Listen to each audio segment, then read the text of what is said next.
Barry is a midwife and credentialled diabetes educator with over 25 years working in the specialty area of diabetes and pregnancy.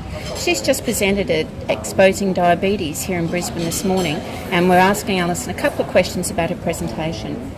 What's the highlight of what you were talking about to the group this morning? Well, the key messages I spoke about was that for a woman with diabetes, be it type 1 or type 2 diabetes, a pregnancy is achievable. A successful pregnancy is achievable. We want it to be a positive experience for them, and aiming for a healthy mother along the way during pregnancy and a healthy baby that's our aim. What are some of the concerns women who have diabetes and are hoping to get pregnant have? So they do worry about how their diabetes, how stable it will be along the way during their pregnancy, and the challenges of the frequent appointments that they need to attend, and also wanting to have a good outcome of a healthy baby. So accessing early care, seeing their healthcare team prior to pregnancy is very important. So preconception care, and looking at specifics around their general health as well for planning a pregnancy. Things like, are they immune to rubella, whooping cough, and chickenpox, all those general messages for planning a pregnancy that all women need to be thinking about, not just women that have diabetes. Are women with diabetes much more vulnerable than other women when it comes to having a baby? No, I wouldn't say they're more vulnerable. That does require a lot more commitment, motivation, because of the increased attendance at clinics. It takes them away often from work. But with the use of telehealth now, we're really trying to enable them to get access to care between coming to hospital-based appointments.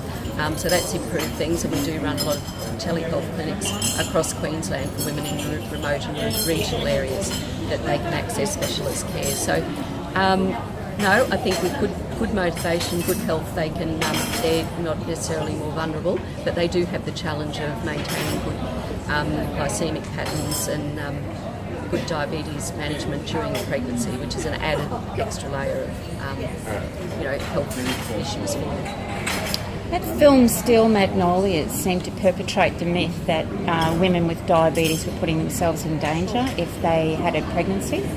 Has the conversation moved on in the last 30 years since that film came out? Well, definitely.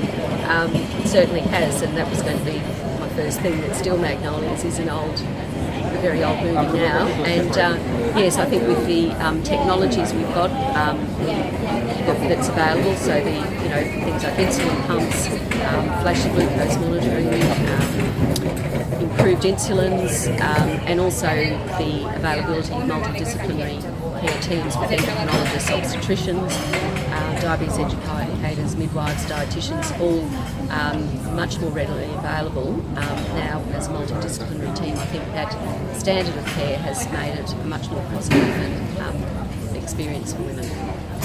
So what sort of changes have you seen in the care of women with diabetes who are planning on getting pregnant or are pregnant in the 25 years you've been practicing? Well, we've seen the introduction of insulin pumps, so we didn't, in my early days, women didn't have a pump, so we've had more and more women now coming through our diabetes and pregnancy services that do have an insulin pump. We would never have seen, back in my early days, ever seen type 2 diabetes coming into a maternity service pregnant, because type 2 diabetes was mature onset diabetes that was really only seen in the older age with people in the community. So we have a lot of women with type 2 diabetes coming into our services. So with them, they can be on other medications that may not be safe for pregnancy. We've got to look at those very early on in pregnancy, if not prior to pregnancy, while they're planning it. But yeah, all the changes in the different types of blood glucose meters that are available, it has really improved and made it a lot easier for women now to be able to manage at home. Thank you so very much for your time. Thank you.